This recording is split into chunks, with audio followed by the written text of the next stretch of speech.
Hey everybody, it's Max J. Miller, co-author with Robert Hollis of the upcoming How Is That Working? And the last couple of days, I have been sharing with you about the most common sort of knee-jerk responses that we all have when we're confronted or facing a new adventure, a new opportunity. The first is, I don't have the time. That's our most common basic, my life is full, I don't have space for anything else. Basic response. And the second one is, I don't have the resources, I don't have the money, and it takes money to make money and so forth. These are both sort of responses, automatic responses from within us of a state of sort of resignation about making a difference in the world, or life being different. And remember, and the third one is, I don't know how. But you remember, the conclusion that I came to is the difference that what really makes the difference of whether those stop somebody or not is whether they put their why ahead of their how. In other words, if somebody says, what's important to me is so important, I'm going to actually take this plunge. I'm going to, find out how. I'm going to find the resources. I'm going to make the time somehow. And that is a bit mysterious as to how or why some people make that leap of faith and others don't. That part of it, we will continue to explore and look at. But one thing we can say for certain is that those who make that leap of faith, what they're confronting or what they're dealing with is an underlying fear. The others that don't deal with it haven't dealt with that fear. The fear is just calling the shots, running the show. Those who have made the leap and left the world of the familiar and the comfortable and gone into the world of the new and adventuresome, those are the ones who have dealt with their fear. Now, they haven't necessarily left their fear behind, but they have confronted it. They have dealt with it in the sense that that's what they had to wrestle with to make that leap. All adventure is a risk, and so they had to confront and deal with that fear.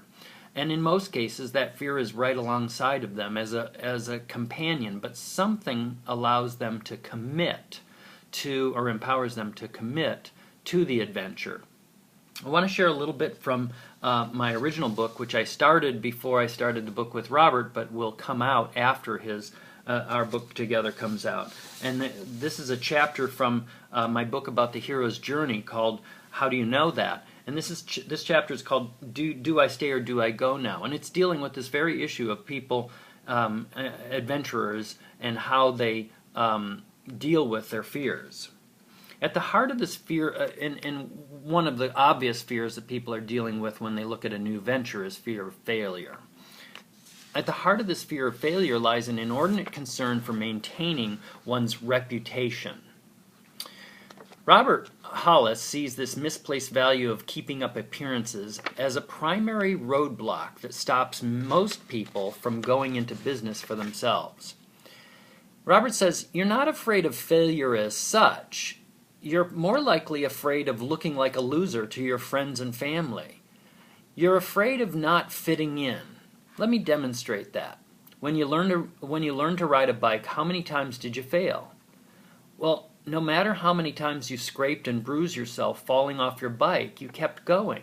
Now, why was it okay to fail and keep going in that instance, but not in the case of building a business?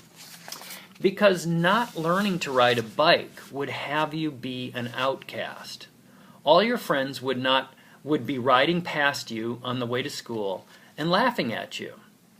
It's all about conformity, and what matters most here is what your peer group expects of you. Here's another example. When you finish second grade, you're expected to go on to third grade. If it looks like that might not happen, well, you get encouragement, special attention, maybe some discipline or tutoring, but failure is not an option. Why? It's simply because in your community, people are expected to go from second grade to third grade. So now you're in the 10th grade. Do you go on to 11th grade? Well, that depends. Do most people in your community finish high school? If most of the people finish, then that's what's expected of you. This confirms every parent's intuition and fear. You become just like the people you hang around. And face it, the majority of your friends and family are not going to risk their reputations to start their own business. The pull of conformity is stronger than gravity. So you have to choose, either to pursue your dream or to fit in with the crowd. And sadly, most people would rather spend the rest of their days complaining that they don't have the time or the money to enjoy the better things in life than to do anything about it, if that meant that they would have to defy the expectations of their peers. What would people think, we ask? Well, what will people think of you if you fail in business? Robert suggests you really wouldn't care what people think about you if you realized how seldom they did. So there's this pattern of needing to, of those who make it into the adventure have committed themselves. They've taken a leap of faith.